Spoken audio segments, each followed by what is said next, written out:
we are seeing an amazing sense of togetherness and sharing. And the most important case point is really this sort of sessions that's been organized literally every day by NAREDCO. What a sense of sharing of knowledge among so many people that wasn't available, pre-corona.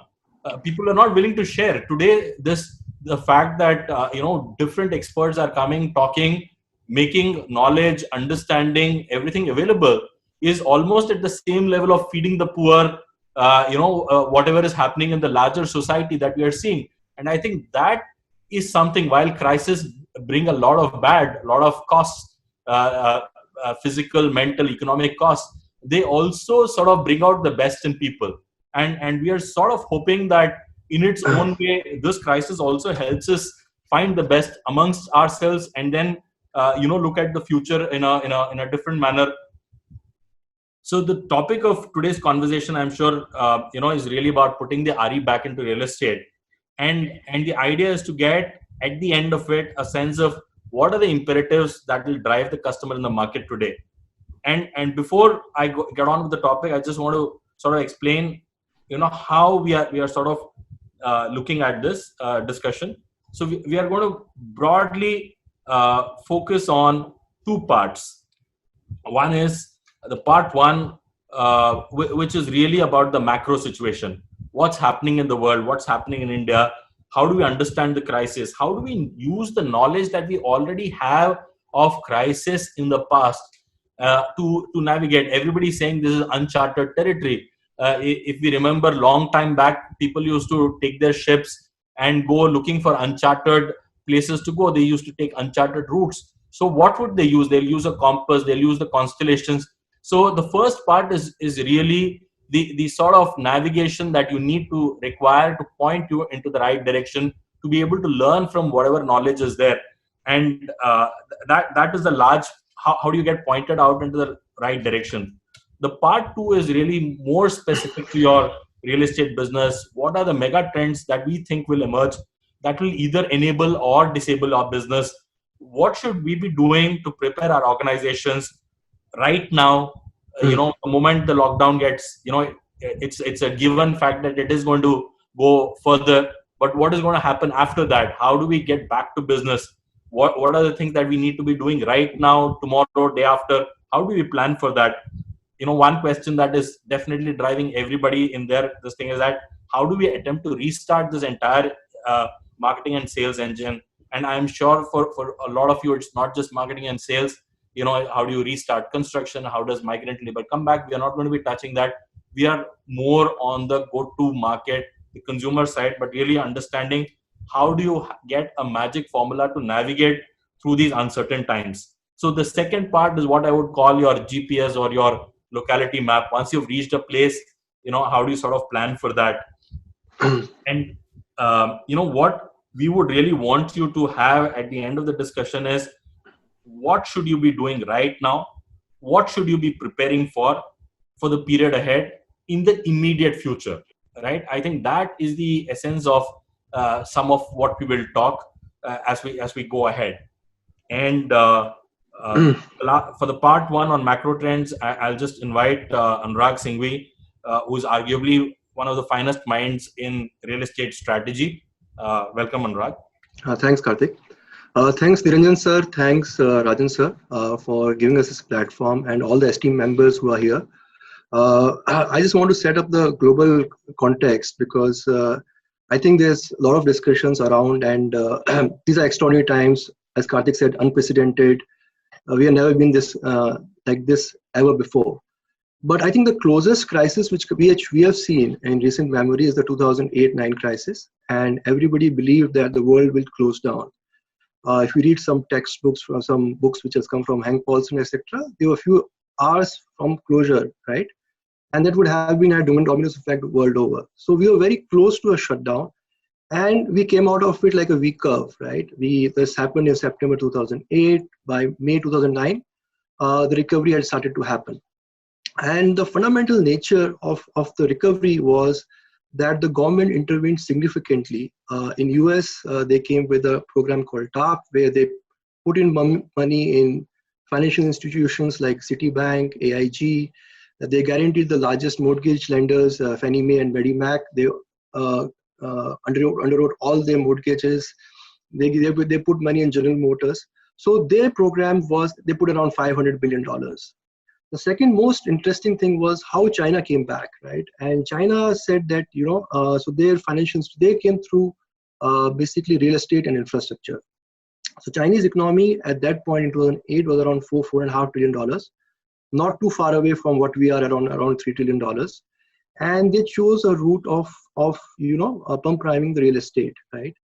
And how did they do it? They just said that these are the two heroes, real estate and infrastructure. More real estate because real estate comprises around 20% of Chinese GDP. And they worked on the consumer side. So they said that the effective interest rate in China before the crisis were around 6.7%. They brought it down to 4%. And they also increased the LTV. So basically they worked on the consumer side effect, and that led to the recovery of the Chinese economy. They grew around again 10-11% and continued to grow for a long period of time. What are they doing now? Okay, and if you see all across, so everybody has understood this is one of the biggest recessions we are facing right now. It affects all segments of society, unlike the 2008 crisis, which happened only to say a few banks in US. And so everybody is pump priming. So US is talking about $2.2 trillion and increasing, that equivalent to India's economy. China is talking about $1 billion. Japan is $1 billion. So the amount of money which is going to flow in will be like 7-8% of the global GDP. And if you can see what Fed is doing today is actually it's going and distributing this money to all the SMEs. So they want to, the recession not to happen. They understand what is happening, and they are distributing money so that the world doesn't go in recession. Considering this, what is India doing today, right? So India has done a brief thing. They have done a $20 billion direct benefit transfer. RBI has introduced liquidity in the market. But I think we have to understand that India is at the weakest right now. All the balance sheets which our economy has, which is whether it's government, corporates, banks, all are very weak today. The only thing which is keep India floating is the consumer balance sheet. So the consumer sentiment is extremely critical for India to revive back. So whatever India takes efforts, right, or whatever interventions happens, the consumer has to be kept at the center of it. So that means that very few job losses, lesser salary cuts, etc. So that's one of the key focus areas that government should do about it. So whatever support the government does, right, would be fundamentally multi-layered, multi-pronged across sectors. So they have to come with areas like what they did to Yes Bank. They have to do to many such organizations. They have to support the airline industry. They have to support the railway. So government's task is not about actually looking at one sector, but all the sectors, because they're also interlinked. So I think we'll need a very, very smart strategy from government to actually look at it. As I said, China came back on the basis of real estate. So what they should do about real estate is simple, right? That if all projects are stalled, right, or because of lack of liquidity or consumer flows not happening, the most hit balance sheet would be that of a consumer, apart from the developer, etc. And that would further lead to a vicious cycle. So what can government do is that to revive the sector, they need to do interventions like what they've done with the SBI-sponsored fund. They had put 25,000 crores. They might increase it so that all the projects which are on gets completed. They can introduce interest subsidy, which they've done for affordable housing to across all the projects. They can be tax breaks. But I think the most important thing is that the consumer sentiment should not get dampened because of the crisis which we are facing, right? So as I see today that, the COVID, we don't know when the COVID is going to end, whether it's be early May. And so whatever government interventions would be, right, would be dependent upon when it ends. But there have been various papers floating around. We have already given around $70 billion of liquidity, but there's been a document by SOCM. So we need another $150 billion more to get the sentiment back, to be stable and survive over a period of time. And I think there's no other possibility which we see that the government will not do that. I think they don't have a choice. our sector has not been the most favorite on getting SOPs from the government, but I think this is a time and this is a period where they need to do something and understand where we are coming from. So these are all macro views, macro thoughts, very important that government intervenes, etc. But what we can do, what we is in our control. So we don't control markets, we don't control COVID, we don't control what government will do, although we can influence that. But what we can do internally is what I think the whole subject and topic of today is. So which is basically resetting the button, look internally, what we can do in this period, what we can think, understand what is consumer thinking, and what we can do on the organization, brand, etc.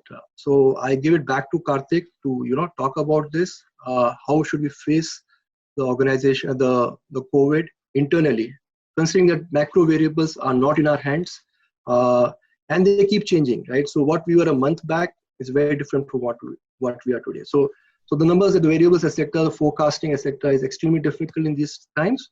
But internally, what we can do it today. So Karthik, reset the button.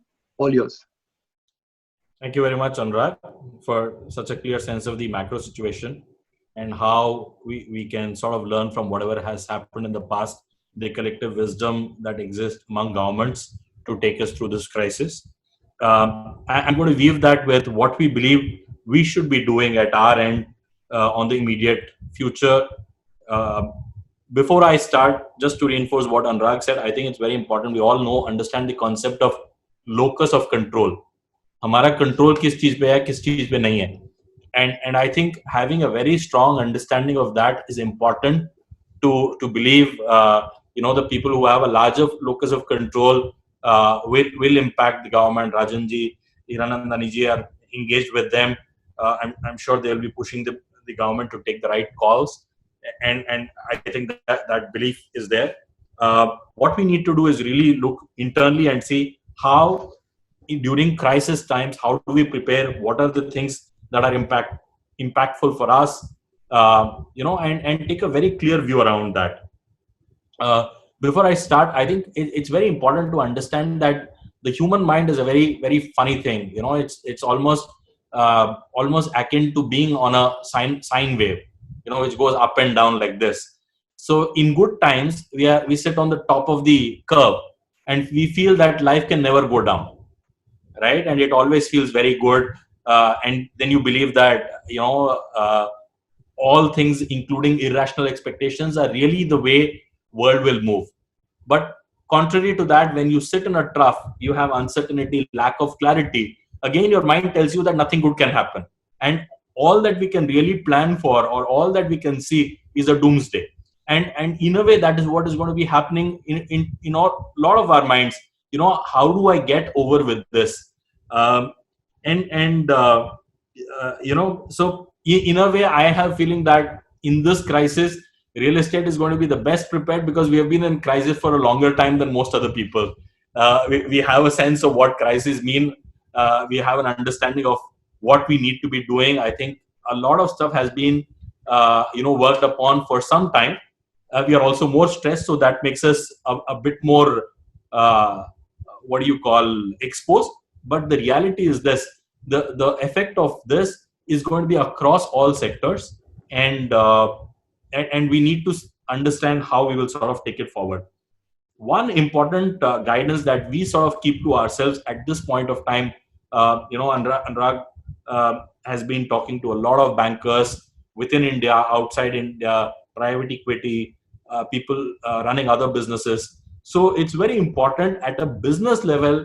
One of the mistakes that I've often seen, in fact, seen it throughout the 13 years that I've been in real estate, is our obsession with people in real estate.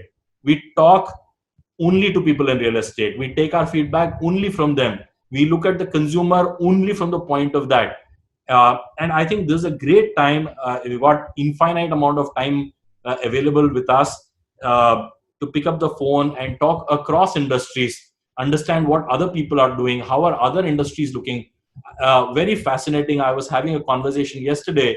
A company that manufactures, a small company, around about 300 crores of turnover, and they manufacture bags, carry bags and stuff. And they have pivoted themselves to making masks.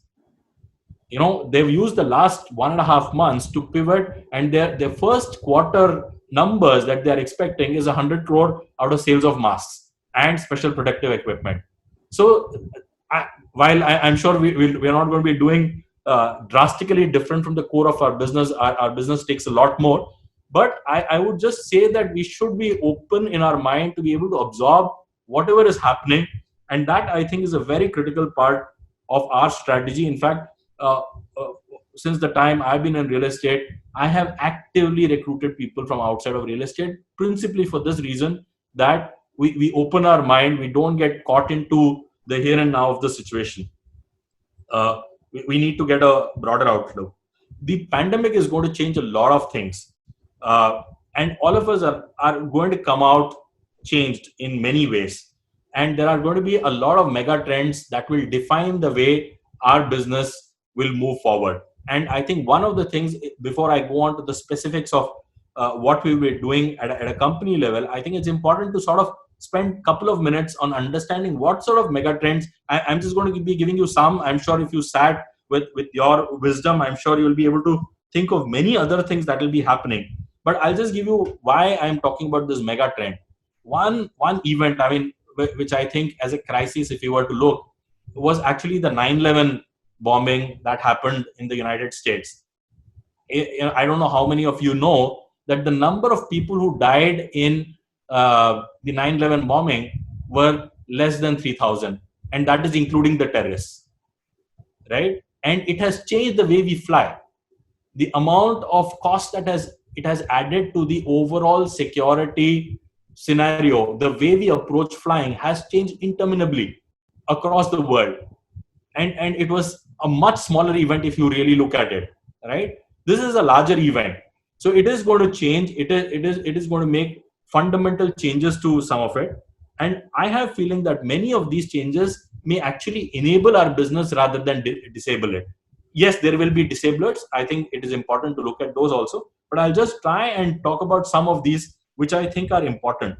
I think the first large reason we have been fed over the last, ever since, I think at least for 10 odd years now, consistently, everybody has been talking about the superiority of financial assets over hard assets, right? Everybody said SIP karo, stocks mein invest karo. That's almost, real estate, bad investment, don't do it, illiquid. I have a feeling at the end of this, when people will come out of it, sanity prevails. There is going to be a clear move towards knowing that financial asset as the only class to put your money in is not a smart way of looking at it. And definitely there is going to be a movement towards hard assets. People are going to be looking at real estate very differently. And there is a consumer side angle to it also. I think it is important to understand that at this point of lockdown, the people who are currently living in their own homes are sleeping better than people who are living in rented homes. And I'm sort of going out on a limb saying this. And it is not because you don't have EMIs to pay or, they have a rent to pay. But the fact is that if you are staying in a place, then you are more socially entrenched into that locality. You know more about it. You spend more time. You're more equipped to handle a crisis. And I think that is going to change the way people are going to say, no, I'm okay about co-living. I'm okay about renting. I'm okay about not having a home of my own. No, I think roots have become as important as anything else. Anurag has already spoken about lower interest rates, how that impacts. I think that is one very large push that can considerably push our business. I would not talk of that as a mega trend, but definitely as an enabler in the immediate future. I think one interesting thought that we have been toying out and of interest to us is that the concept of holidays will change. Suddenly, it's not about traveling to places. People will say, I've heard, and this is real talk that I'm sharing. There are people from my building, whoever has had a house either in Alibag, Pavna, have already left. And they are sitting there waiting for this crisis to unfold in the city. There are people who are, who said, if I had a house, I would not be sitting in a large development. I would be better off there. So there is a way in which people are going to be looking at, this concept of. So these are, I would say, part of a mega trend, which is outside of us, but is going to impact us. And I think people will look at alternate homes, second homes in a very different way going forward, and maybe the concept of first home also. Uh, Interestingly, retail is going to be very badly hurt, especially the fashion sector, and that will have implications on malls, on real estate. It will have a very different sort of on local malls, on local area shopping. Suddenly kirana stores have become more important. Close to market is becoming more important, and also the role of technology is also becoming very important. There's a growing realization that travel to work may not be the most sensible part of it, and I think interesting models may work out of it. Too early to say, but does this mean that I will only travel to my office 4 days in a week and the rest I will handle as meetings? We were jokingly saying that our next channel partner meet is definitely not going to be happening in a hotel room. Possibly will be over a Zoom call, with the ability to engage with the channel in a very different manner. Are these going to be trends which have an impact on our sector? The answer is yes. So I think it is important for each one of us, with different kinds of businesses, to look at these trends and try and answer out how we think in the mid to long run our business is going to be opening out, and also what are we going to be doing about it. So I'll just come to the core of our discussion. So in the 13 years of marketing and sales and real estate, one thing has become clearer day after day after day. Delivering consistent sales performance is the lifeblood of the organization. Everybody is sort of turning to it in different ways. People look at sales, which is the output. We look at the input part of it, which is really the brand, the organization, the marketing, the understanding of consumer. So the planned way to have a sense around what we want to do business is becoming more and more and more important. And I would urge each one of our developers and developer partners to think about it carefully at this point of time. We've got a lot of time to think about it. So the access to a marketing and sales engine is a critical part of how you need to plan, because a large part of it is strategy, a large part of it is then about the quality of execution, and then of course the quality of people. So before I talk about the specific areas on which we need to work to prepare on restarting your sales and marketing engine, I just want to encapsulate one fundamental philosophy that I want each one of us to hold very, very clear in our minds, and that is bias for action. If we don't have a bias for action, and if we believe I will wait for everything to clear out before I take my first step, we have lost already. Right? Wait and watch is not a strategy. So we have to have situation planning. We have to plan for it. We have to keep active.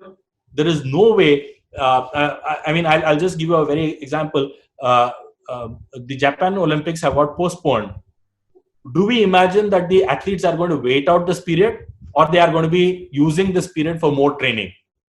Are they going to use this period to train to be more successful whenever it happens, or would they? And I think that is the way we need to be looking at life. So anticipate, prepare, and move at the right time. So I'm going to give you a very simple 5-point model to look at your organization, your business at this point of time. 5 points. And I'll first start off with the first point, which is customer. The most important point of all. We've all been guilty. This is the least customer-centric business or sector in the world. And I think it's very important now to sort of look. So even before you start thinking about every new customer that you want to attract after this lockdown is over, I would say every customer saved now for you is a customer earned.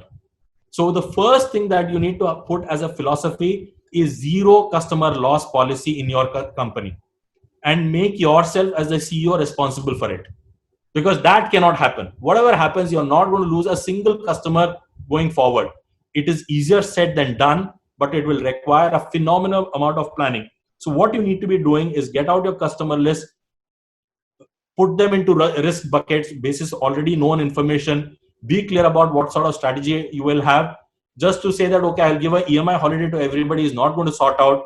Just allowing people to cancel is not going to work out. So having a very cogent strategy to hold every single customer at this point of time is worth 5 times getting a new customer. And I think that is a very important part of how you will do your planning with your CRM teams. The second part of the consumer thing is to be very clear about what we want to plan. And one of the things that I would say is that plan every interaction with your consumer. Have a plan, ensure that we use this time to talk to consumers, get your customer care teams to talk, but it should be a planned communication. It's not just picking up the phone and communicating worry, but it is about the positives that we have spoken about, why we believe real estate is good, why they took the right call at the right point in time, why we are with them at this point of time going forward. And I think that is an important part of bringing back focus. One of the worries that will be going on in everybody's mind is that are people going to pay? Are customers going to continue to pay? They will stop their payments. Just as a data point, we were talking to somebody in HDFC to look at the number of people who have taken moratoriums on their existing loans. Right at this point of time, and Anurag, I think you can correct me if I'm right or wrong, it is at a maximum of 16%. Right, of all the loans that have been taken, only 16%. The rest are paying as per schedule. Right, at a consumer side, will it increase? What will happen? We'll have to wait and see. But that is the nature of the beast. People are saying, it is not sensible for people not to pay. So please take that as a feedback and then work on it. The second, this is on the consumer side. Please spend more time on that. The second part, which I think is very important, is your organization. Almost as important as your customer piece. Very high level of engagement is very important from your management team to your larger team. And I think that is where now the quality of management will speak. If you have a high quality of management, the chances are that you will emerge stronger out of this crisis. If the quality of management is weak, then we will have a very significantly different outcome of this. What we are doing at our end is that we are very using this time doing things for which we didn't have time to do before. So we are sort of having very interesting conversations. There is a large innovation agenda that our CEO is driving.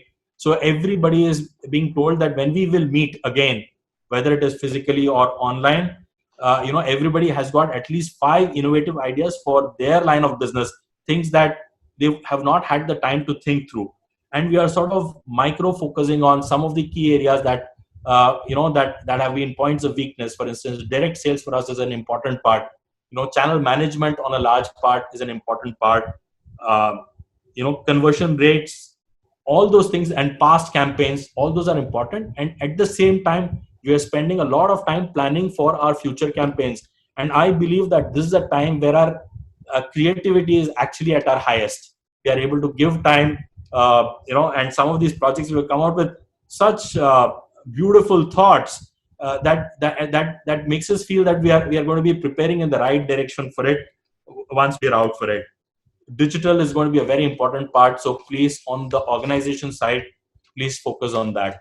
I think I may be overrunning on my time. So if I'm doing that, please let me know.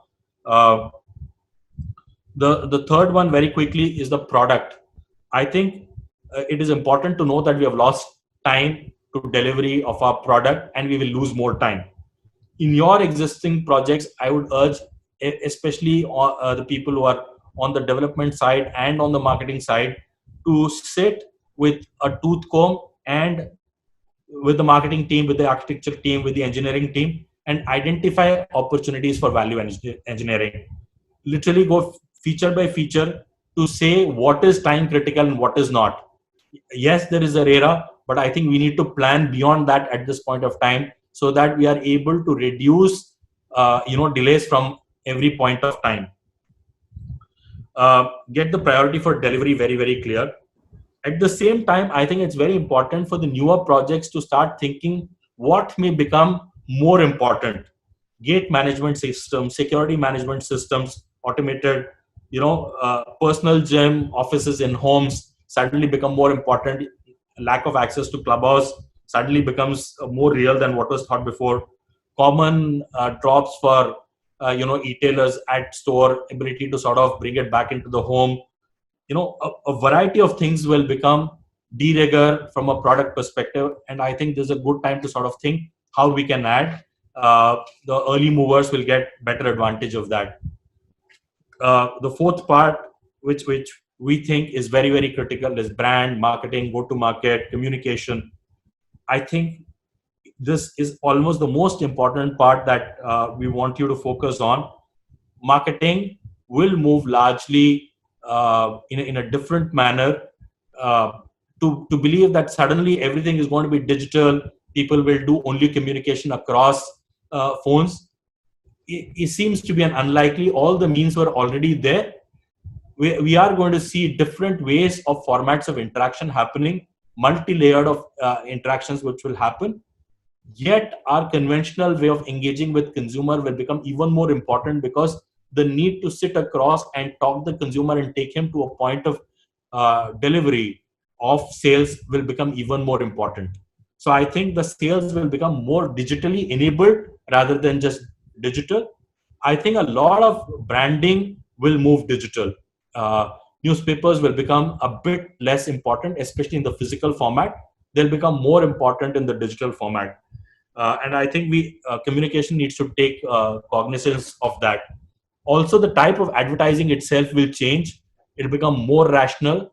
People will want to know how you are doing it as much as about what you are going to do. And I think the sort of important question that is at the back of minds is that how do I prepare for going back into the market? Do I plan big? Do I plan small? Do I plan large launches? The simple formula on this is this: immediately as soon as you're out, you should be looking at whatever your plan was. Have a very smart 1/4 plan, which means 1/4 of delivery, 4 times the effort. I think that is the way we should be looking at it, right? For the 2 months immediately after we get out of lockdown. And yet at the same time, start preparing beforehand itself for the large launches, because the ones who are going to be the faster on the block are going to take the best out of this. We had seen this in the previous crisis at 2008. The ones who are more prepared to take movement pragmatically were the ones who gained the most. And I think from developers, I think there'll be a lot of channel partner friends on the channel. I think for you, it's important for you to look at your business very clearly. This is a great time for you to talk to each one of your clients, your prospects. They have a lot of time. They will listen to you. Do not sell right now, but tell them, provide them thoughts around real estate, what we spoke today, why we believe they make the right choices. If you've got customers who bought recently, provide them with comfort and understanding. And I think that is going to be a very important part of the role of the channel going forward. So please use this time. People have got a lot of time to listen and a lot of time for concepts to be told to them. And I think the last part, I've seen a lot of questions coming, which is the golden question of real estate. What is going to be happening on pricing? Is price going to drop? Is there going to be a mega drop? What is going to happen? Will it drop? How much will it drop? In our minds, we are also trying to answer, hum to drop nahi kar sakte hain. All sort of questions. And the answer to that, I think, is very simple. Please, for last 3 years, prices have actually been dropping, right? In its own way, it's been inversely correlated to completion of projects. The more the project gets completed, largely, some people in this group excluded, people have seen a drop in price. And I think there is a reason for that, which is completely outside. So I don't think as a group we should be looking at this thing. The question that I would urge each one of you to ask to get some sense around it is that even if I were to drop prices, let's suppose I am a very courageous kamikaze warrior, I will drop prices by 30%, 20%. Will I get volumes? Will I be profitable? If the answer is no, then that is not a question. That's not a solution. Please do not waste your time thinking about it. If the prices are dropping at a global level, you will get to know. There is no secret around it. But what I would say is that do your planning. do your planning around price scenarios that allows us to take conscious, clear calls both on existing customers and customers going forward. But do not waste your time worrying about price drops. And because at an individual level, it is definitely not a solution. And I think our belief for ourselves and for our clients is always been very simple. If you believe that there is a price advantage that you want to give to your customer, give it straight to the customer. India is the only country that operates on an MRP principle. And I think that is the best suited for our mentality, because that's the only way people are willing to buy. If you believe that anything can be negotiated, it'll be negotiated and not bought. Right? So the best thing is to operate on a MRP basis. You want to pass on anything to a customer, stand on your rooftop and tell everybody, I'm passing it to every customer, not because somebody's asking more, somebody's asking less. Right? That's the best way to handle it. And I think it's a very important part of a philosophy that we need to go forward. I'm sure there are many more questions. We are happy to answer. I think we have Niranjan sir there. We have Rajanji there who will be happy to answer many questions that you will have. We are there to answer. But before I sign off, I just want to tell you that one thing that I want each one of us to keep in mind. Normally during crisis, the response to people is like that of a deer caught in headlights. And you know what happens? You just stand there, you're watching at the headlights. And the only thing, a sensible thing to do at that time is to move, right? Just move. To stay at one place is bad strategy when you're caught in the headlights, right? And thank you very much for taking our time listening to me patiently. Thank you. We will be taking some live questions also after Niranjan sir's view. Nee, Anurag, you want to speak anything? No, sir. I think. Sir, Niranjan sir, over to you. I wish you had given this speech 30 years ago, because I would have used that to be a better builder and a better marketing person that I've done. So I've learned a lot in this half an hour, 40 minutes of your exercises, all that. What you said was extremely important, that we haven't been consumer-centric. And I think that is the real secret of the entire conversation that he made.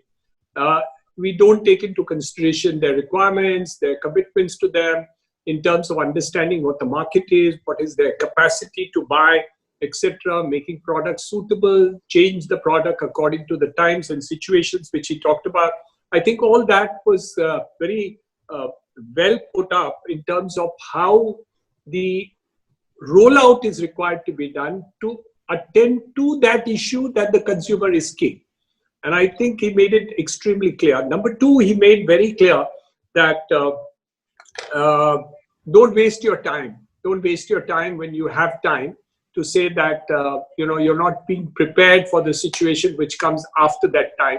Of course, the question is also whether you'll survive this time. That's another question. But having said that you do survive this time, I think we hope that the rollout should be well prepared for rather than anything else. So I think lots of things to take home in terms of the ideas that you have given. Thank you very much, Karthik, Anurag, and your whole team who are here. It's really nice to learn this thing this morning. And the fact that we have so many people over here is all thanks to Rajan's leadership, which has happened in NAREDCO, which has taken this platform to the next level. I think it's very good, Viresh and the team members who have actually set it up. Really, it's wonderful that you're doing it on a day-to-day basis in a continuous way. And not only passing our time, but actually to learn from the time. Otherwise, we could have gone to Netflix. But this is something which is good. I said, I think Rajan follows it to the T. What you said, that you prepare for this time when you're not there. Probably Rajan must have learned from you earlier. So he's already doing what you have said, and obviously much more successful in that sense of the term. So I think it's an interesting facet of marketing, which I guess we have not focused on in terms of it. We were grossly overconfident in our fields and stuff like that. We were more concerned with FSI. Now the secret is that there is too much FSI available. but there is not enough rest of the skills and capital available or credit available now. So probably with a additional and excess FSI available to everybody and every project, we may have to focus on other things besides getting more FSI. So I think it's a good learning for this morning. Thank you very much for being over here. I think there are some questions being asked, or if it's still there. But I have to sign off personally, so I will beg to be excused from it. Thank you very much.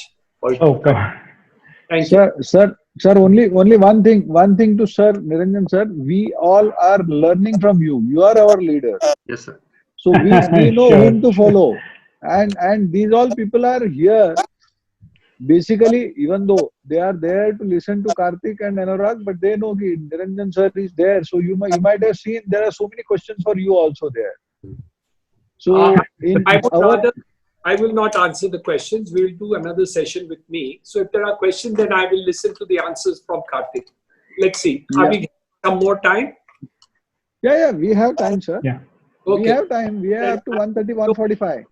I will rather listen to Karthik. You hear me every day, so I prefer Karthik to answer.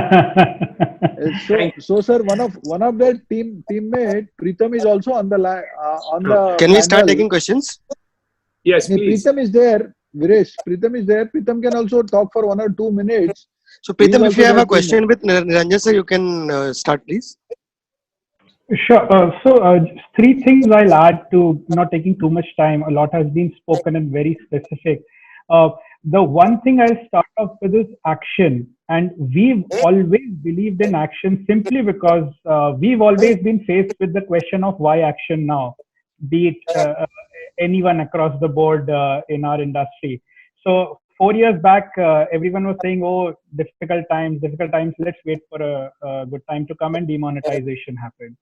Then they said, oh, it cannot be worse than this now. Let's wait for better times. And then the twin impact of, I think, GST and RERA happened to our industry. Both positives, but it was kind of a shock treatment for all of us. Then again, we were told that, oh, it can't get worse than this.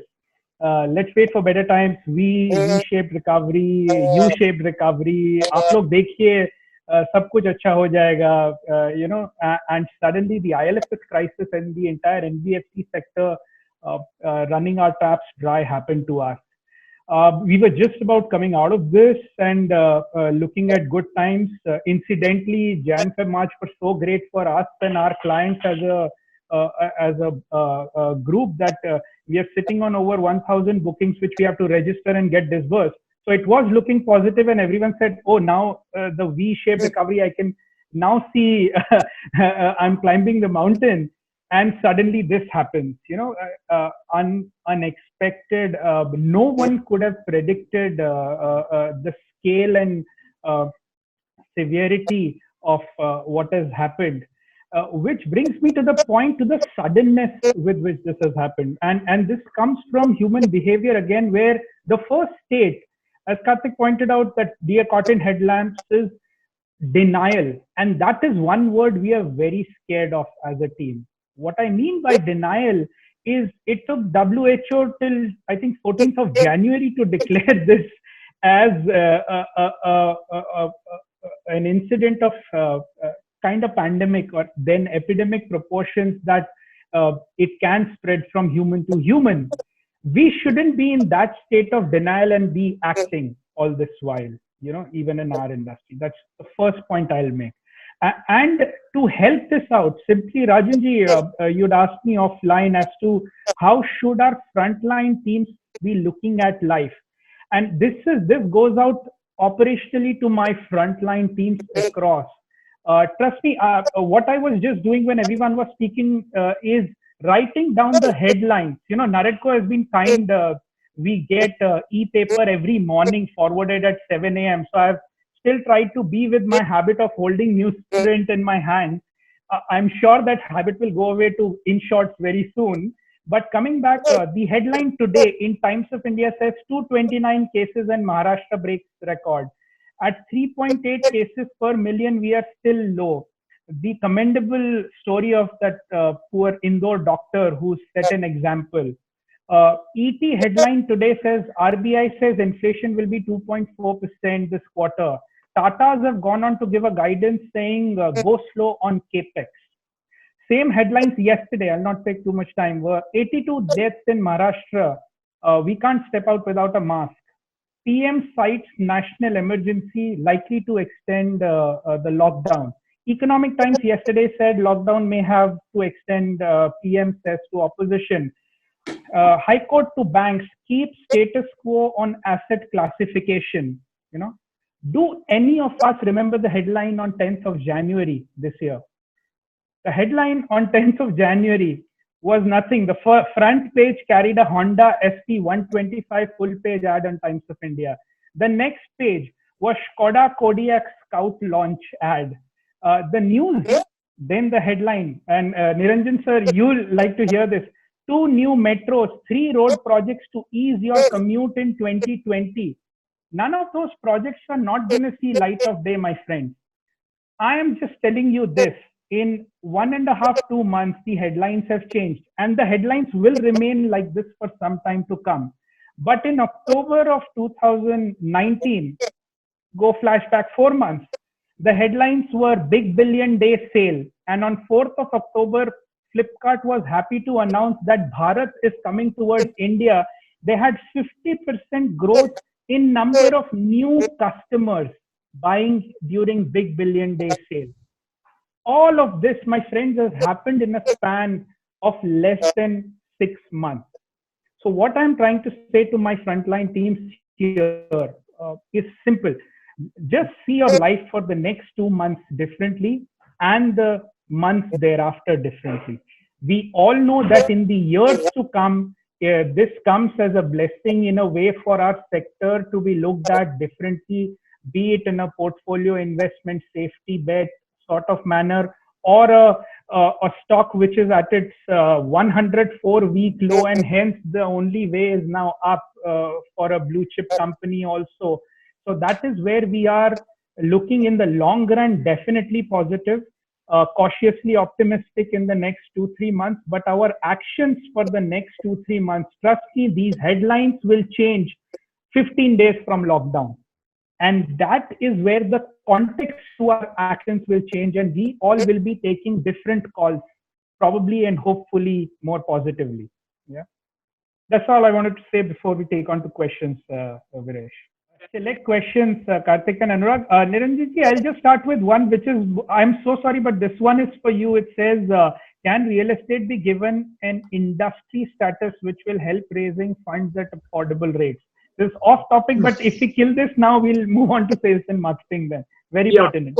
So we already have an industry status for the for our affordable housing segment. So it's already there. True. Now we are asking not for industry status, but infrastructure status. So our borrowing can be 1:9. So we already have industry status for infrastructure projects, which has already been given 4 years ago. So industry status is an old one. And all the borrowing and other things will be done on industry status as of today. But infrastructure is entitled to much more credit than there's there. So we have now changed the pattern, and those industry status you already have. The first question from Rajesh Ji is, what will be the effect on residential sale this financial year due to uncertainty in the markets? And the second part is, will consumers adapt to the e-selling model on the residential segment? Over to you, Anurag and Karthik. Anurag, you're on mute. If you can unmute, and then, sorry. Yeah, okay. Can you hear me? Yeah. So very quickly, I think definitely a good question, a difficult question to answer. But I think some insight you can have from what is coming out of China at this point of time. Immediately after the lift up, I think in today's Economic Times, or if I'm not mistaken, there is this article which is talking about a very significant growth compared. Of course, they were seeing a downward trend for some time, but I think technically they are only around about 20% lower than same time last year. So I think it is very difficult to answer on an immediate basis. Um, we have to believe that there will be a drop in sales, but the question is, instead of trying to answer that out at a very global level as to how many total units are sold, the best way, and we keep coming back, is to really localize it to your business. Can you in this time take a larger share of market? Can you in this time try and sell more than the other person? Can you become more customer centric? Can you focus more on your marketing, your consumer? I think that's a better way to answer it out than to try and answer it out on a global level, because the global level answers, they will play out in their own way, and if I tell you no, it will be great, you will not believe it. If I tell you that it will be too bad, you will feel very bad about it. So either which way, it doesn't help. I think the answer at this time is to really try and ask out, what will I do to ensure that my sale continues to be better? What actions do I need to take? Uh, so Right? And work on it very pragmatically. Karthik, I'll add to this. I think why I discussed the stimulus part in a big way is that what it does is it brings in so much liquidity at a particular period of time that the turnarounds are far quicker. Okay, it's difficult to comment as of today because the variables keeps changing and are changing every day. But when the stimulus happened, 2009-10 was actually one of the best years for real estate in India, and we were coming out of a global financial crisis. So I think a lot of times it was one of the few periods when the prices increased and the sales volumes increased. So how the stimulus will happen, difficult to forecast, but what it will do is it will greatly stabilize the consumer sentiment and the markets. So whether it happens next quarter looks difficult, but from the second half of the year, things will like to stabilize and grow. So I'm optimistic because if you see last week, this week, was one of the best periods for stock markets in US after 1973, where the stock market went up 14%. So the stimulus, etc., the government interventions really help to stabilize markets. Thanks, Anurag. Next. I think there is a question on how sole selling mandate companies will sustain during this time of crisis. I think we'll sort of not answer this out because that deals with very few businesses. And I don't think it's relevant. The way to look at it is that developer sales volume are critical for growth of this industry, and like Anurag said, once the stimulus kicks in, we should see definitively larger. I think what is more important for all developers to understand at this point of time, and I think it's important, every time when you get poor marks in your exam, we used to go back and say, "Agli bari se main achhi tarah padhai karunga." Is bari to kharab ho gaya hai. So I think it is important to understand, we may commit to whatever, but it is critical to believe that we have life-changing habit changes in ourselves going forward, which means that we commit to a more organized way of looking at our entire sales marketing strategy engine going forward.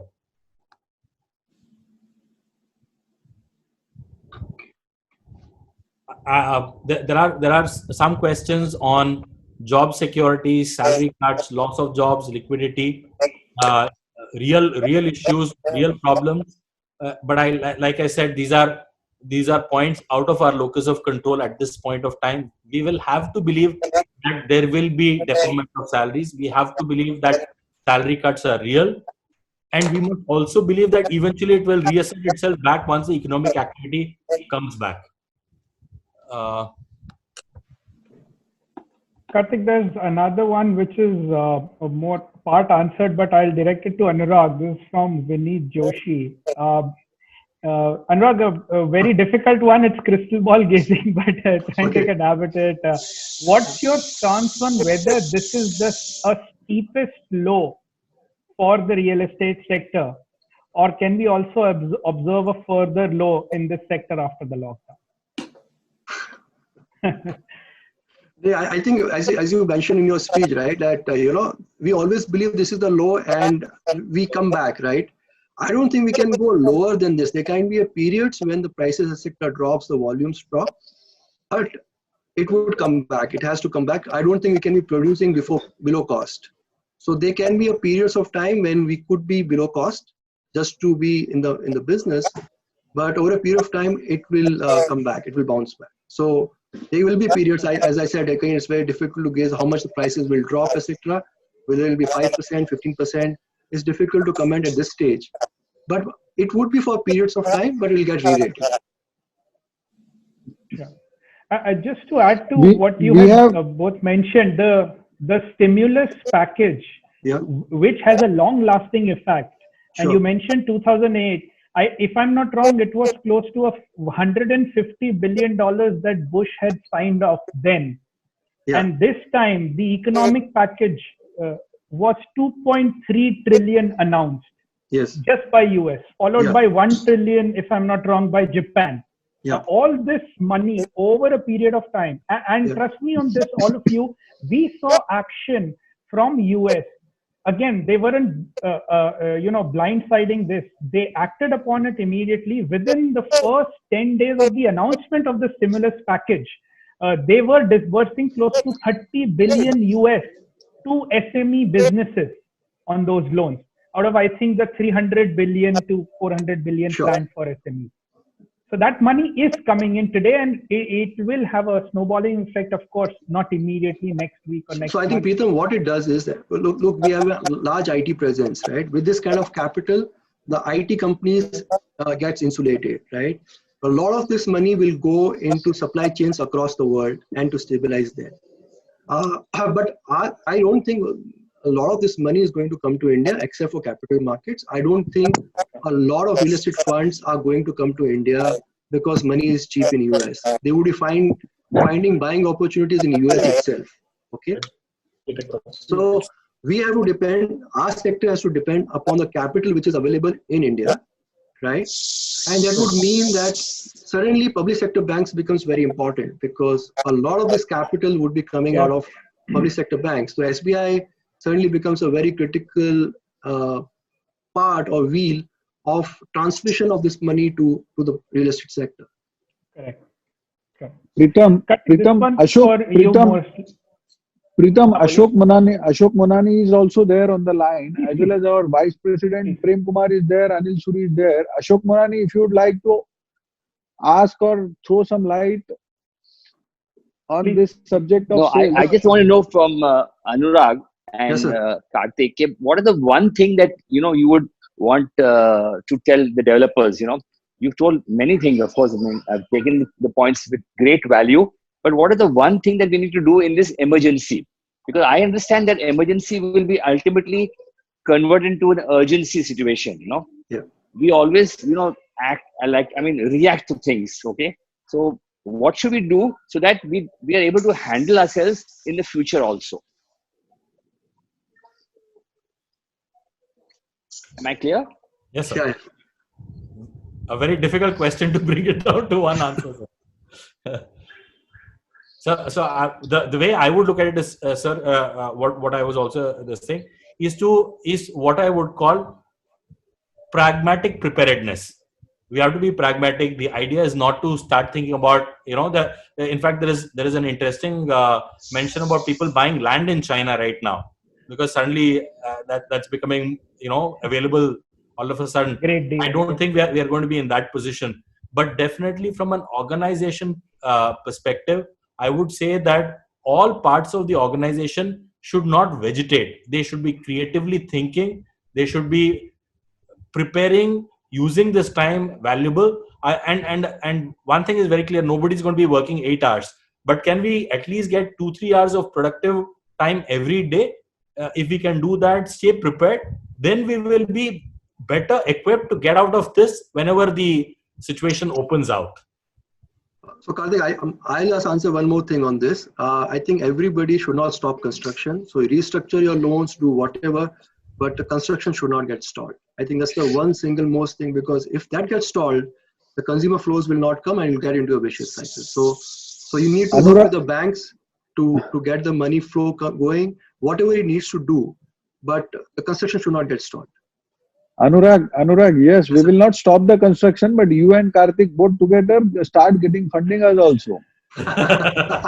So you fund us, then we'll give ready the product and give it to sell. So it is like that.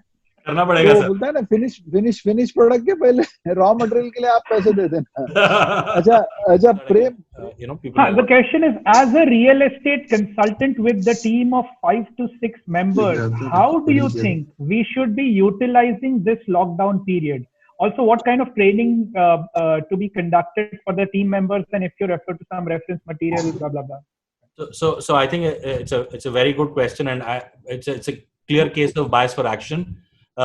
What we will do from our end is that thanks for NAREDCO showing this way of using telepresence to create so much value, and we will sort of work with our team to put together a smart way of how smaller channel partners can plan and use this period, actually put together a series of talks from our teams, both on database management, specific stuff that you should be doing at this point of time, and we'll be happy to sort of work on that on a very quick basis.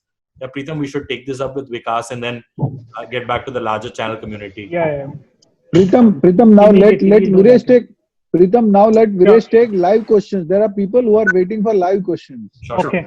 Viresh, So there are around 17 to 18 hand raised. So what I'll do, I'll just unraise all the hands. So all the attendees, they can start raising their hand again, so that we can see whoever is on the line and ask the questions. I'm requesting that I want to leave because I have another meeting scheduled in 5 minutes. So I'm Sure, sir. there for that. So thank you very much. Sir, Niranjan sir, thank you very much. I know Thanks, you are sir. giving too much time for the industry. We are all obliged and thank you. Grateful to you, sir. Thank you. Thank you, sir. Really, Thank you, sir. really. Thank you so much. Thank Bye. you, sir. Thank you. Thanks. So yeah, Mr. Ajit Shah, Yeah, please go ahead. sir, what will be the impact of corporate leasing of retail spaces and office spaces? Anurag? Yeah. So I think In the scenario of work from home? so. I think there are two trends to this. One is the existing people who are working and the future growth, right? Yeah. And typically, so we have one experience or two experiences when disruptions like this happen.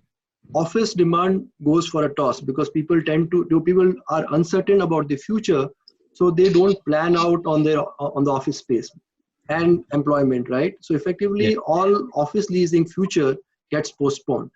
So we would be having pretty weak demand next 1 year. It looks likely that we'll not have great demand on that. Existing this as one of the trends which is going to happen is, as Karthik mentioned, that people start to work 3 days out of work, 3 days out of week or 4 days out of week. So there would be a 10-15% shrinkage, or you can assume that, in offices space consumption of existing usage. Okay. Now, whatever my experience was of 2008-9, when I used to look at the commercial part of it, the rentals can steeply fall. Okay. In these kind of crisis, especially for under construction kind of projects, right? So we saw in 2009, low peril was quoting 300 rupees, went down to 100, 110 after 6 months. So there can be steep falls across the board. Malls is a habit forming thing, right? Where people will be very scared to go to malls. Malls typically have a very discretionary kind of purchase. So this will get postponed. So there would be an impact on the rentals, but I see it to be less problematic over a period of time as compared to office, because the malls numbers are fewer, right? So in Bombay, you'll have only 10 or 12 large malls, right?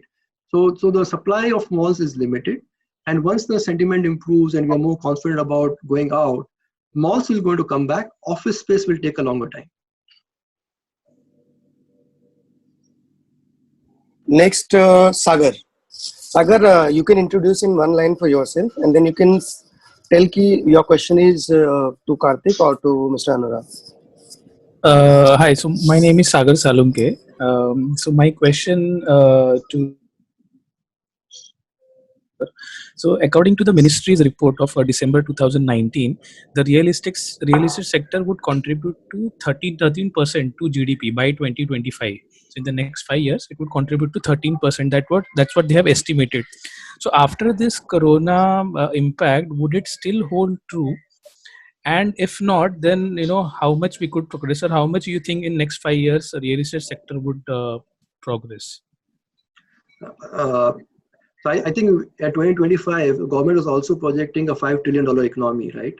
So 5 trillion into 30%, 20, 25, 30%, you're talking about a very large number. So you're talking about close to $650 billion, right? So I don't see that kind of thing happening, because you're assuming that we'll be doubling in or tripling in next 3-4 years. So I think what we are assuming in growth rates, and it has been pretty flat, 5 to 10% growth every year for next 4 to 5 years. And yes, we are talking about pre-COVID. After COVID, things change. So we might be having one difficult year. I hope it bounces back. But if I see a 5-year trend, we see a growth of around 10%. So the contribution of housing to GDP will grow from 8 to say 9.5, 9 to 9.5.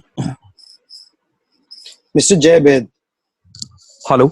Yeah. Hi, Karthik sir. Hi, everyone. So I have a very typical question, which as a sales leader, anyone would have. Work from home culture, what we're talking about. The productivity of every person is going really down, and whatever we are trying to chase, ultimately it is affecting our P&L in short term and in obviously a long term as well. So is there a module change that you suggest that the entire way of selling, maybe something like a virtual reality, or the entire change in module of basics of sales will happen because physically the client is not there? एक नया paradigm आएगा sales में? I think नया paradigm आ रहा है in various ways. Whether this sort of forces it even more is something to be seen. But definitely, I think there is going to be an overlay of technology to help, without necessarily forgetting about the human part of the overall sales process. And that's true not just for real estate, it's true for any high involvement, high value product. But it is definitely going to mean, like I said, a lot more transactions, a lot more interactions will actually happen aided through technology. And then to answer that, yes, we have to be smartly prepared for it and enable it. Mithil Mangani. Good afternoon, everyone. This is Mithil. I'm working with Adiraj Constructions, which is in Navi Mumbai. I would like to ask a question from Karthik sir. So there is a sensing in the market that there would be a higher demand of ready apartments as well as the resale apartments as compared to the under constructions ones. So how this can be made sure that the demand of under construction can also be maintained as along with the ready ones? So I don't think there is anything happening in the current situation that says that why one will be preferred over the other. Conceptually, there are very different need requirements that drive the ready versus the structuring of financing itself, people buying for the future, which is why far more number of units of under construction properties get sold, because in a way you're selling forward. I don't think that will change. The companies that have got a better track record and are able to demonstrate better what Anurag was saying about not stopping construction activity, I think that is the most critical part of it. If we are able to demonstrate that, I think we'll see equal amount of interest in both, because the customer dynamics of both are significantly different.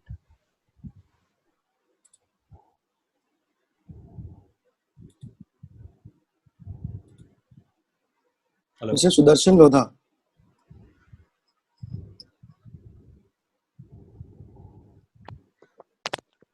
Hello. Hi, I'm basically taking care of commercial leasing and investment in commercial offices.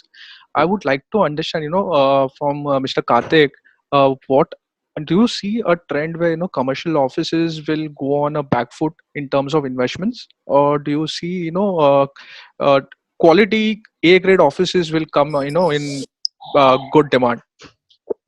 I think two things. I think one is the immediate impact of whatever is happening, because what is going to happen is that people are going to demand rent freeze. People are going to demand certain cutback in rent as one of the first things to happen. So I think that is definitely going to be a trend that we will see on an immediate basis. There'll be slightly longer trends which will also change the nature of how commercial real estate will get consumed. That is something that we will have to see how it gets played out. Uh, Having said that, any asset class which is productive in nature and is a part of the overall economy of any country should see decent traction going forward. So very difficult to just say that whether there will be a long-term drop in value of commercial real estate. My answer is that it will not be as bad as one would think. There may be some small dips that we will see in the immediate short run. I'll just add to this, Sudarshan. I think the dip in interest rates, okay, will also push people to actually buy commercial estate. So the rentals might change, but the yields also will compress. So effectively, the pricing should remain the same. Ashok Mishra. Good afternoon, respected panelists. I'm Ashok Mishra, working with Mahindra Lifespace. My question to panelists here would be particularly to Mr. Karthik. Is like, are we moving towards, or are we already in a black swan moment for real estate? Because already we are struggling with poor rollout of GST, demonetization, and the data compliances. And now this coronavirus has come as a black swan moment. Are we already in a black swan moment, or are we heading towards Are we heading towards the creative destruction that will result into more customer-centric innovations also in the future? So yes, I think we are definitely in a black swan moment, not just in real estate, but across all our lives. The question is that what sort of learnings that we will take out of it in a larger scheme of things. Having said that, yes, I think a paradigm of a lot of businesses will necessarily change. For instance, education is already undergoing its own changes. Real estate also will learn from its own from whatever is happening. And you may be correct in saying that the best thing about black swan events is that the reality of that you will be able to see only 5 years, 10 years from now, but it could be, yes. Naveen Duseja. Good afternoon, sir. My name is Naveen Duseja. I'm from Kalyan Vishwatma Properties. Again, I would like to carry on from one of the points that Karthik sir made, which is in regards to zero customer loss. Yeah. Sir, taking on from that point, I think it becomes imperative that we manage our DBMS effectively as we go on immediately after the lockdown period, whether it is BDNB or any other data. What do you think are the most important steps that we need to keep in mind while whether we are in the lockdown period or immediately after the lockdown period that we should be focusing upon to ensure that zero customer loss is maintained, or at least as much closer as possible? So the most important thing to understand there, Naveen, is that a one-size-fits-all solution will not work, even for your own customers. So what you have to do is be very smart and try and bucket your customers into different risk brackets, right? And then plan out different solutions for different customers. The idea is not to be completely open and say, I will do anything that is required to retain, and yet know and understand, who are the paying customers, who have a history of paying, what sort of jobs are there, and are they foreseeing a job loss? Is it more long-term in nature? So having a sharper understanding of your consumer by talking to them at this point of time without necessarily getting into the specific of it, which basically means that getting your database into place in a smart way, and then evaluating that is an essential part of the strategy, right? And it has to be done customer by customer and then aggregated to a bucket level. Dennis Michael, please. Hello. Yeah. Good afternoon, Karthik sir. Yeah. Hi, Dennis. Yeah. My question is very simple, actually. Okay. So due to this COVID-19, okay, more or less each and every industry has been impacted indirectly or directly, right? So once we come out of this lockdown period, so which industry do you think which would have, which would create a meaning where we can do some kind of a marketing activity? So help me understand. What exactly are you looking out for? Which industry Hmm? should we plan out to do some kind of a marketing activity? Should it What be IT industry? sector, or because almost like 60 to 70% IT people are working from home? Yeah. So is it a better idea to do some marketing activity for the Sure. IT sector Sure. people I think or for IT sector is banking? something that people are definitely going to be interested in going forward. The people that you will not be able to market for some time is real estate. There are questions also there. And most important thing, Anurag, Pritam, as well as Karthik, people were thinking कि आप कुछ जादू की छड़ी दोगे, तो आप जादू की छड़ी तो दी नहीं लोगों को. So yeah, sorry, my phone was on mute. Ankit Maharishi. Yeah. Sorry, sir was saying something. Hi, sir. Good afternoon. I was just filling the gap, nothing else. I have a question, please. Ji, sir. Good afternoon. So a lot many pre-launches and launches were planned. Some of them were ongoing before the COVID-19 hit and before the lockdown happened. Sure. So as everything reopens, as everything is back on track, should a developer be optimistic and resume with the planned things that were going to do a little pre-work Ankit, and resume answer to on that. what was planned, or Sorry, complete. Yeah, sorry. or there should be a wait and watch situation, or there should be a wait and watch situation, and if there should be a wait, how long should a developer wait before it launches? Because obviously जब तक client से interaction नहीं होगा, जब तक एक पता नहीं चलेगा कि client कैसे respond कर रहे हैं, we'll not be able to really suffice the requirement right now. So one of the ways that I've spoken about is that be prepared. Yeah, I think one of the things that you need to look at is that be pragmatic about it. Plan at 1/4 whatever sales volume that you were looking at during whatever work that you were doing for the first 2 months. But be in action. Do not hold back on your activities. Do not hold back on what needs to be done. Be pragmatic about your spends. Ensure that we are able to take a lot of. So some of the things that will definitely help is that media will be at its lowest at that point of time, right? So if you can smartly spend your money, that will become important. A lot of marketing activity will not require substantial sums to be spent, especially on your existing databases. So what can you do around that? So plan around that. My sense is that the big launches you should plan around about 2 months from the point of lockdown getting over, in a very pragmatic way, which basically means that 1 month away from the day lockdown goes is where you actually hit the market in a big way. So till that time, for the next 2 months, you would plan for smaller activations, more focused work, getting all your sites back into action. I think those are important things. We have our Vice President from South, Sure. Mr. Prem Kumar. So Yes, Mr. Prem Kumar, you heard for all these two young gentlemen. What is your view, or you want to? Whatever is your take? Yes, sir.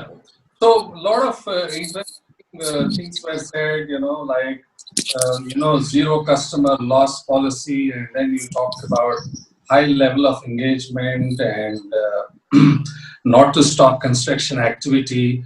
But somehow, what is that one magical thing that will bring the customer back into the market? Because the sentiment seems to be so bad. So what is it? Is it something that developers can do from a marketing angle, or should the government come in aggressively because real estate, or they talk about so much of GDP employment and all that. So what is that one magical thing that has to be done to improve the sentiment in general? Because I think that's the That's the main issue. That's the main problem. So one of the things that Anurag was really talking about is something that is outside of our locus of control. We are hoping that the government will do. I think one of the very clear understanding, if you were to look at numbers, from a job perspective, which is the social angle to the entire thing, manufacturing and construction and real estate stand equal to each other and are next only to agriculture in terms of overall employment in this country. So I think there is going to be a large understanding that in order to keep the social fabric together and to keep the sector moving, the government will take whatever action that it needs to take. And I think we need to have that belief going forward. I think the only thing that I believe that we need to do, that one singular thing, is to actually ready ourselves and have belief ourselves. If we don't have belief at this point of time, we don't believe that we are going to be out there trying to make our approaches to the market. If our approach is going to be that I will wait till somebody else makes the first move to reach into the market, then as an industry, I think we would have lost it. So rather than wait for somebody else to give you the faith, I think that faith has to be generated internally. We have to see what are the actions that I can pragmatically take to push my sales, talk to my customers, fix out my point of view, and eventually the customer responds to that. The reality is this, that if you were to look at all the speak that has anyway happened over the last whatever 5, 10, 15 years, it has been real estate negative only. So there is going to be no, that, and in spite of that, people have sold, people have moved their businesses forward.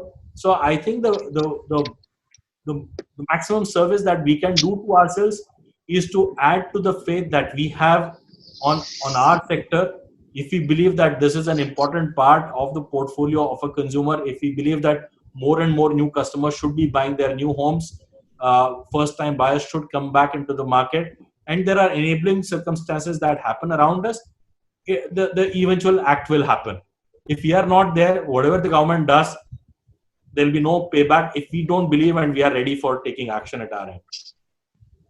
So the magic formula, sir, is very simple. Rajan sir was also saying, वो जादू की छड़ी अपने हाथ में है, sir. It's up to us to use it and go about it with belief. If we are not able to do it, if we only sentiments start from inside of us, so we will start from there.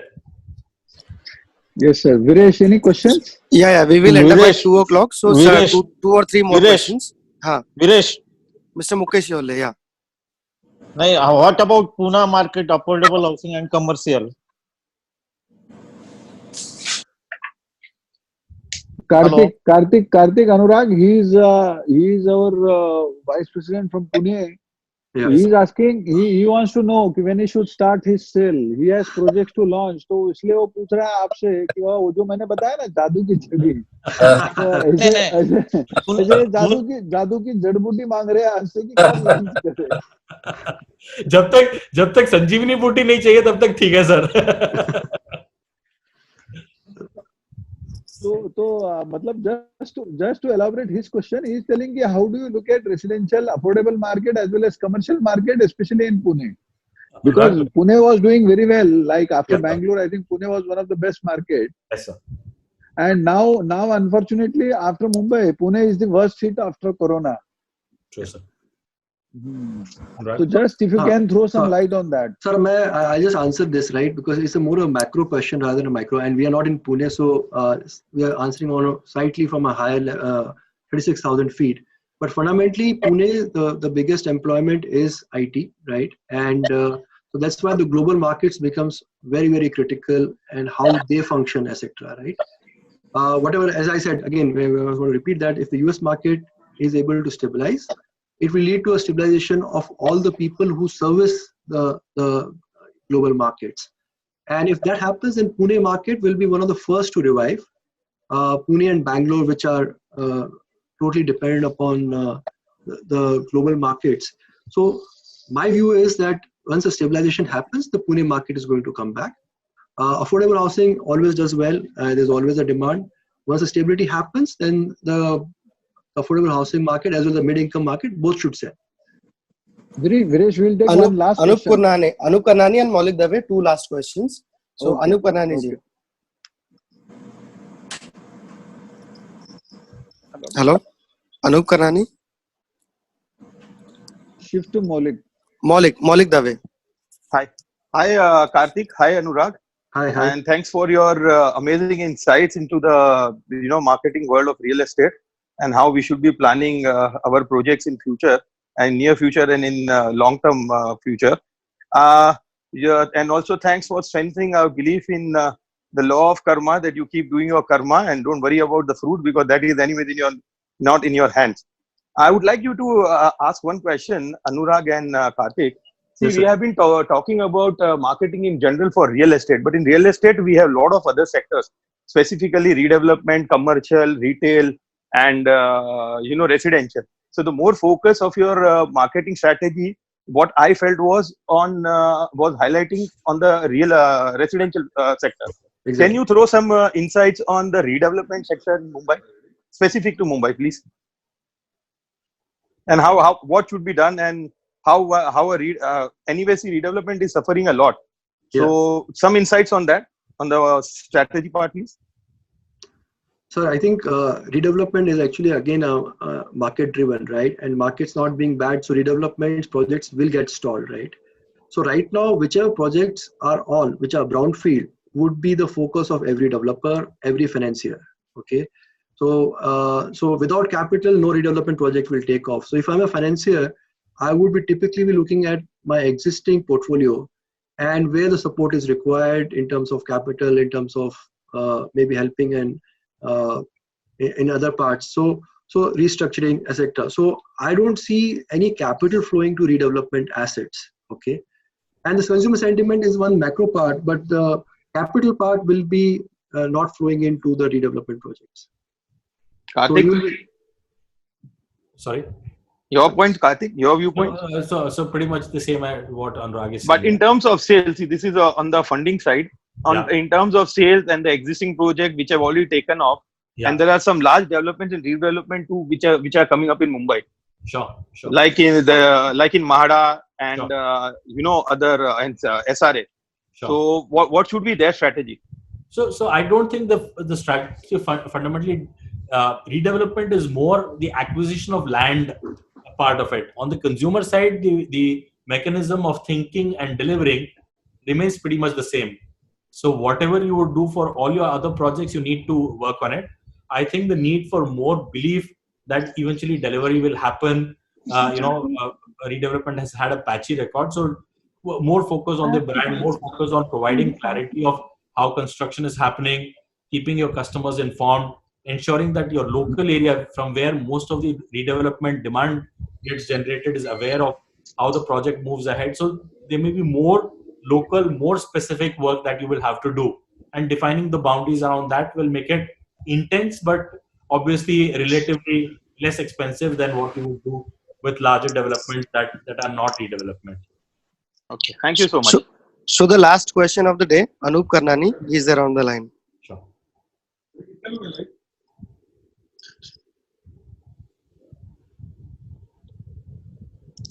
Anup, I got your message, but we are not able to hear you.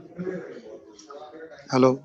Acha, Anish, I would request Anish to give thanks to both the gentlemen and close this session. Anisha is our secretary for NAREDCO Maharashtra. Hello.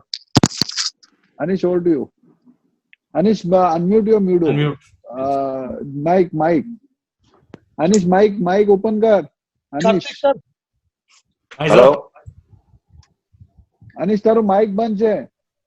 નથી થતું. Okay. Hello. ચલો, guys, I think. Karthik sir. Yes. Karthik, Anurag ji, hi. Hi. Thank you very much for the session. Thanks, We Anish. enjoyed the sessions and good throw the lights to developers. Yeah. Very good session. आपने छड़ी तो दे दी है. अभी उसमें magic डाल दो खाली अभी. We are there to help anytime. Thank you so much. राजन भाई ने बोला छड़ी तो सबको डिस्ट्रीब्यूट कर दिया है आपने. मैजिक डाल दो थोड़ा सा. Happy to do that. Thank you so much, Rajan ji. Thank you, Rajan. Thank you all panelists. Thank you very much, Rajan. Thank you, guys. Thank you for coming.